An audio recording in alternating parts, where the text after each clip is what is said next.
की पुस्तक संस्कृत की जिसका नाम है रुचिरा, दिख रही है आपको। और इसमें प्रथमो भागः हमें अपने हाथ में रखना है।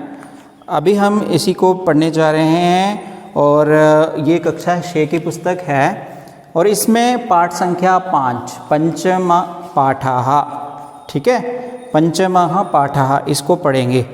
तो आज हम पढ़ने वाले हैं पंचमः पाठः, पंचमः पाठः। तो बच्चों, अगर मैं आपसे ये प्रश्न पूछूं कि बताओ हमें जो प्राण वायु है, जो हवा हमें मिलती है, ऑक्सीजन मिलती है, वो ऑक्सीजन देने के लिए जो मुख्य सोर्सेज हैं, मुख्य संसाधन हैं, वो कौन से हैं? तो बताइए कौन से हो सकते हैं वो? जी हाँ, अगर आप कह रहे हैं वृक्षाः तो आप सही कह रहे हैं। तो सही संसाधन कौन से हैं हमारे? वृक्ष। और एक वृक्ष को संस्कृत में कहते हैं वृक्षः, ठीक है। और बहुत सारे वृक्ष होंगे तो आ की मात्रा लग जाएगी, यहाँ पर हो जाएंगे वृक्षाः। तो इस पाठ का नाम है वृक्षाः, ठीक है। तो चलिए शुरू करते हैं और पढ़ते हैं इस पाठ को और बढ़ते हैं हम आगे। तो मैं इस पाठ को यहाँ सामने, आपके सामने यहाँ लिखूँगा ग्रीन बोर्ड पे। आप इसको अच्छे से देखना, इसको अच्छे से देख के समझना, एक एक शब्द उसका अर्थ मैं आपको बताने वाला हूँ। हालांकि इस पाठ की वीडियो मेरे चैनल पे पहले से उपलब्ध है, वहाँ पर मैंने आपको इसको गा कर के किस तरह से बोला जाए वो सिखाया हुआ है। ये गीत है, तो डॉक्टर हर्षदेव माधव जी ने ये गीत लिखा हुआ है, प्रकृति के ऊपर आधारित है, नेचर के ऊपर आधारित है। तो चलिए शुरू करते हैं और पढ़ते हैं इसको। बच्चों, यहाँ ऊपर आपको QR कोड दिखता होगा, आजकल की बुक्स के ऊपर ये QR कोड आता है। अगर आप इसको अपने फ़ोन पे स्कैन करते हैं तो आपको उच्चारण करना वहाँ से भी आ सकता है, ठीक है, वहाँ से भी आप उच्चारण करना अच्छे से सीख सकते हैं। तो चलिए शुरू करते हैं और पढ़ते हैं इसको। लिखा है वने, क्या लिखा है? वने। और 2 बार लिखा है वने वने, वने वने निवसन्तो वृक्षाः, निवसन्तो वृक्षाः। ये जैसा मैं बोल रहा हूँ वैसे ही बोलना है, निवसन्तो। यहाँ पर आपको थोड़ी सी दिक्कत आती है संस्कृत में, शाह पढ़ते हैं इसको, वने वने निवसन्तो वृक्षाः, वने वने निवसन्तो वृक्षाः। बच्चों, अब अगर हम अपनी बुक को थोड़ा अंत से खोलें, अंत में यहाँ पर आपको दिख रहे होंगे, यहाँ शब्द रूप लिखे हुए हैं, ठीक है, ये है शब्द रूप। आपके पेज नंबर लगभग 89 पे शब्द रूप लिखे हुए हैं, शब्द रूप लिखे। तो इन शब्द रूपों में सबसे पहला शब्द रूप है अकारांत पुल्लिंग शब्द बालक शब्द रूप, ठीक है। बालक शब्द रूप को याद कीजिए, बालिका शब्द रूप याद कीजिए। यहाँ बहुत सारे शब्द रूप हैं और शब्द रूपों के साथ साथ में धातु रूप भी हैं। तो इन दोनों का हमें आना बहुत ज़रूरी है। मेरी YouTube चैनल पे कुछ और वीडियोस हैं, यहाँ पर मैंने समझाया है कि शब्द रूप और धातु रूपों का क्या योगदान है हमारी संस्कृत सीखने में, ठीक है। तो बहुत इम्पॉर्टेंट रोल निभाते हैं शब्द रूप और धातु रूप। और देखो, अमूमन हम लोग जब भी हिंदी में पढ़ते हैं तो वहाँ पर हमें एक शब्द सुनाई देता है, वन। क्या शब्द होता है? वन। वन तो हमने सुना हुआ है, वन हमने सुना हुआ है ना, हिंदी में वन जंगल को कहते हैं, उसको, उसके और भी बहुत सारे पर्यायवाची होते हैं। वैसे वन कहते हैं जंगल को, अरण्य भी कहते हैं, वन जंगल को कहते हैं हिंदी में। लेकिन अब ये संस्कृत है, संस्कृत में वन को वन ना कह करके कहते हैं वनम। क्या कहते हैं? वनम। और अब ये वनम भी नहीं लिखा हुआ, ये लिखा हुआ है वने। वने क्यों लिखा हुआ है? यहाँ एक ही मात्रा क्यों ली गई है? ये क्या है एक ही मात्रा? तो एक ही मात्रा को समझने के लिए आपको शब्द रूप आना जरूरी है। तो अब अगर आप शब्द रूप में जाएंगे तो आप देखेंगे कि सप्तमी विभक्ति, कौन सी विभक्ति? सप्तमी। सप्तमी विभक्ति, जिसको हम लोग अधिकरण भी कहते हैं, अधिकरण। अधिकरण मतलब में, पे, पर। अधिकरण जिसके चिन्ह होते हैं में, पे, पर। अब यहाँ लिखा है वने वने, तो इसका अर्थ होगा वन में या वन पे या वन पर, दोनों का अर्थ सेम ही है, ठीक है। वन में निवसंतो वृक्षाः, मतलब अब यहाँ पर एक शब्द है निवसंतो, शब्द है निवसंतो। क्या है निवसंतो? तो ये धातु रूप है। यहाँ पर धातु जो है वो है वस धातु और नी उपसर्ग है तो बन गया निवस, और यहाँ होना चाहिए निवसंती, निवसंती। ठीक है, ये ओ जो है एक व्याकरण के नियम से आता है, तो ये है निवसंती। निवसंती मतलब रहते हैं, निवास करते हैं। कौन? वृक्षाः, बहुत सारे पेड़। हर जंगल में रहते हैं वृक्ष, ये तो हमें पता ही है कि हर जंगल में वृक्ष ही रहते हैं। तो यही इस कविता के स्टार्टिंग में लिखा है। और दूसरी जो लाइनें हैं वो इस तरह से लिखी हैं, वनम वनम वनम रचयन्ति वृक्षाः, रचयन्ति वृक्षाः, रचयन्ति वृक्षाः। देखो आपने पहली लाइन समझी, अब दूसरी लाइन आपके लिए समझना और भी इजी हो गई। कैसे? अब यहाँ पर है वनम। अब मैंने पहले ही बता दिया था वनम जो है मूल शब्द है, संस्कृत में वन को कहते हैं जंगल। तो जंगल जंगल में जंगल जंगल बनाते हैं वृक्ष। ठीक है, अर्थात अगर जंगल को कोई बनाता है तो वृक्ष बनाते हैं, अगर वृक्ष नहीं होंगे तो जंगल नहीं होगा। तो रचयन्ति मतलब रचना, रचना करते हैं, रचयन्ति। वैसे ही जैसे निवसंती वैसे है रचयन्ति। यहाँ पर रच धातु है, यहाँ पर वस धातु है, तो लट लकार के रूप हैं। ये कहाँ से हमें मिलेंगे? अगर हम अपनी बुक के अंत में देखेंगे तो हमें यहाँ पर धातु रूप दिख जाएंगे। ठीक है, तो ये है। यहाँ हमें पठ धातु दिख रहा होगा, पठती, पठता, पठंती, पठसी, पठता, पठता, पठामी, पठावा, पठामा, ये लट लकार में है। वैसे ही लिट लकार में है, अलग अलग लकार होते हैं। वैसे ही यहाँ पर वस धातु है और निवसंती कहाँ पर बनता है आप देखेंगे, लट लकार प्रथम पुरुष बहुवचन में बनता है निवसंती। वैसे ही लट लकार प्रथम पुरुष बहुवचन में बनता है रचयन्ति। ठीक है, तो और अब हम दूसरा पद्यांश पढ़ने जा रहे हैं, ये है शाखा। क्या है ये? शाखा। तो ये यहाँ पर इकट्ठा लिखा हुआ है, शाखा, दोला, सीना, विहगा। थोड़ा सा मैं इनको तोड़ के लिखूँगा ताकि आपको ये अच्छे से समझ आए। तोड़ के मतलब विच्छेद करके दिखाऊँगा। ठीक है, शाखा, दोला, आसीना, आसीना, आसीना। ठीक है, आसीना, विहगाः, विहग कहते हैं पक्षियों को, विहगाः। अब इसका अर्थ करते हैं। शाखा आपको पता ही है ब्रांचेस को कहते हैं, और दोला हो गया झूला। ठीक है, और आसीना मतलब बैठे हैं, विहगा मतलब पक्षी। पेड़ों की शाखाओं पर झूला समझ करके पक्षी जो हैं वो आसीन हैं, वो बैठे हुए हैं, इसका अर्थ हो गया। अब यहाँ पर विहगा है, तो विहगा में मूल शब्द रहेगा विहग। क्या रहेगा? विहग। तो विहगाः, तो विहगाः, विहगौ, विहगाः, ये प्रथमा विभक्ति हो गई हमारी। आसीना उसी तरह से दोला, शाखा।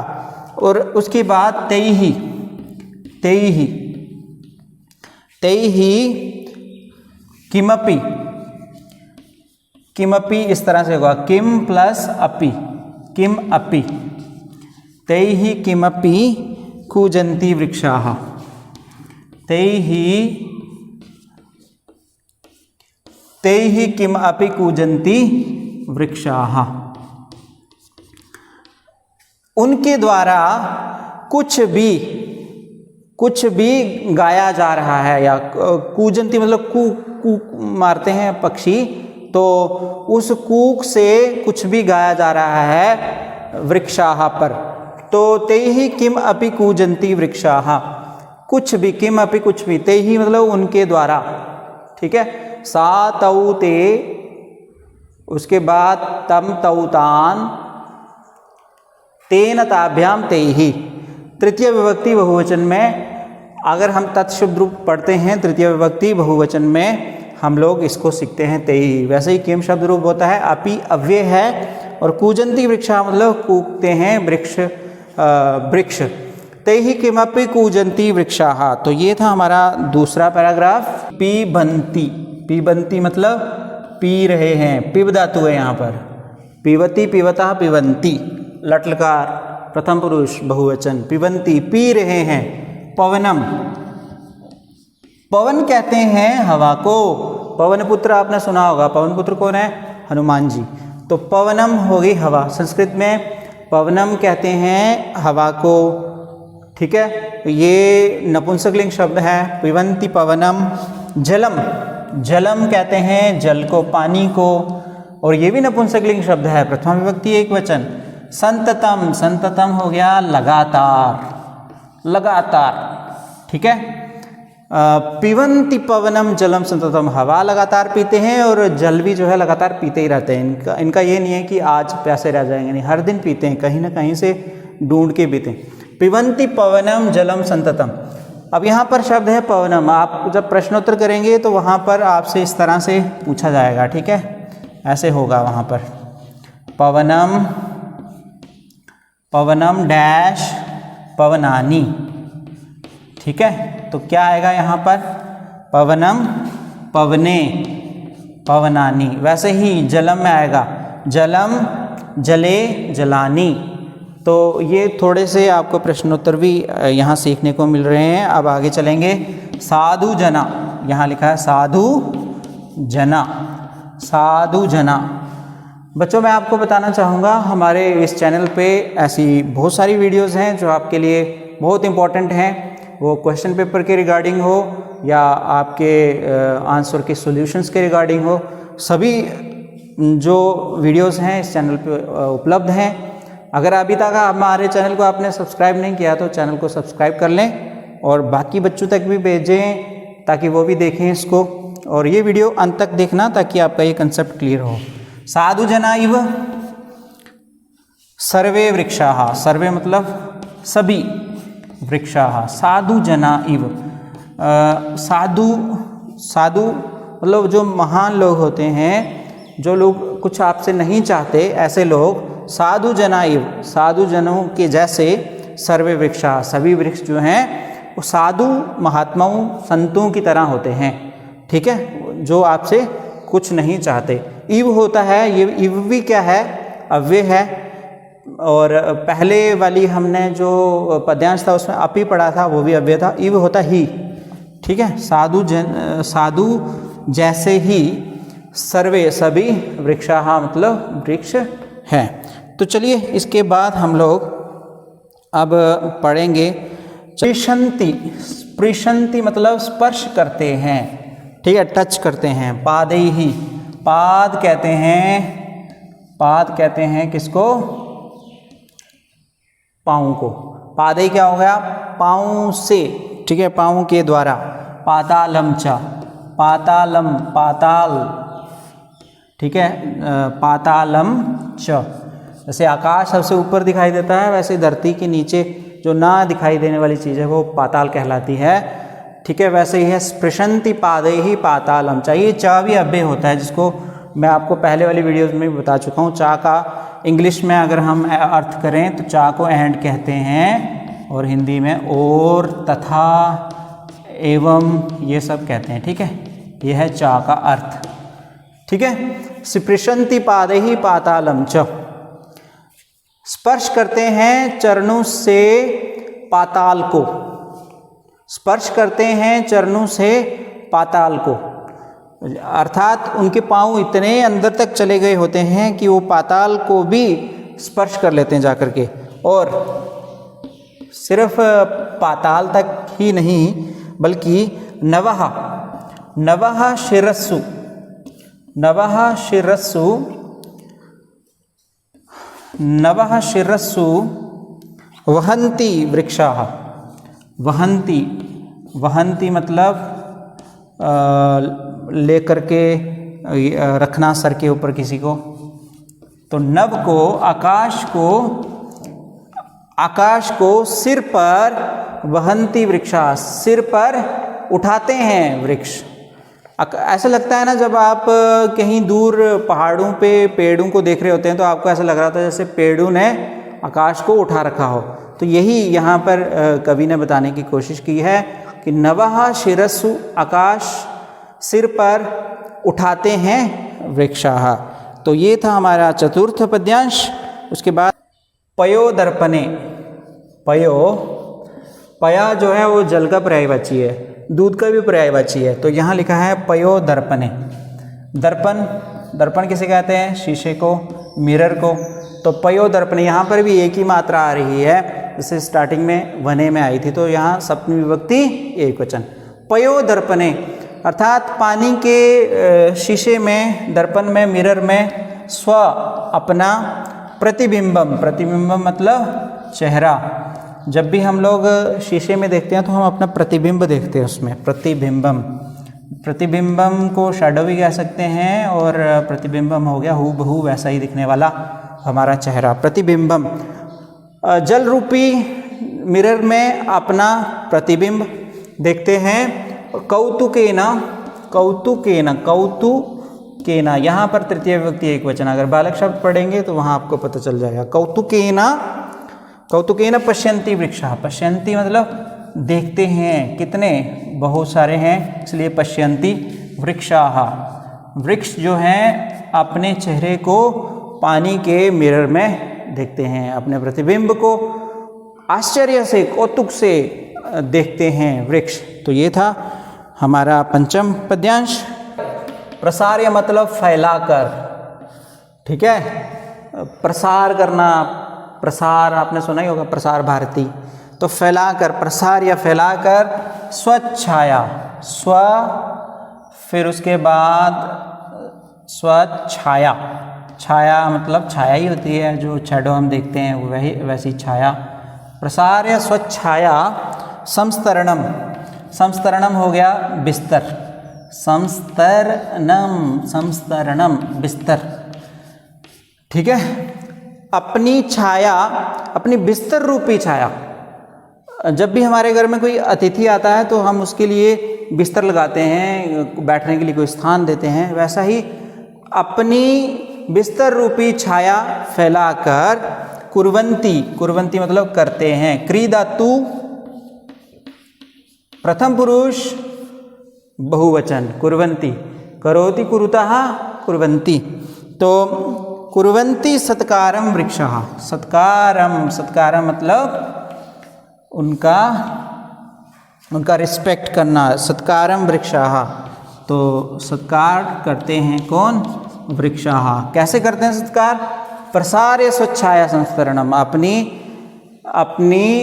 अपने बिस्तर रूपी छाया को फैलाकर करते हैं सत्कार वृक्षः।